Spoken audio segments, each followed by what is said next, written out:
જય દ્વારકાધીશ મિત્રો, હું સ્વાગત કરું દિનેશ ચૌહાણ પાલિતાણાથી. અને આ ત્રણ જે નંદી મહારાજ તમે જોઈ શકો છો, એમાં ઘણી બધો એમ કહેવાય કે આપણા ભૂલના કારણે આ નંદી મહારાજને ખૂબ એટલે ખૂબ પીડા, ખૂબ દુઃખ અને ઘણું બધું દરદ સહન કરવું પડે છે. આ ત્રણ જે લાઈનમાં બેઠા છે, ત્રણ નંદી મહારાજ છે.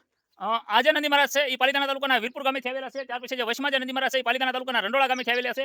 અને છેલ્લે જે નંદી મહારાજ છે એ પાલિતાણા તાલુકાના શેંદળિયા ગામેથી આવેલા છે. આ ત્રણ નંદી મહારાજને એમ કહેવાય કે પાછળની પગ જે છે એ કામ નથી કરતા, એટલે કે અકસ્માત થયેલા છે ત્રણ નંદી મહારાજને. એટલે ખાસ અવશ્ય કહું છું, આપણા ભૂલના કારણે આવા અબોલ જીવોને આખી જિંદગી જ્યાં સુધી જીવે ત્યાં સુધી એને ભોગવવાનું રહેશે.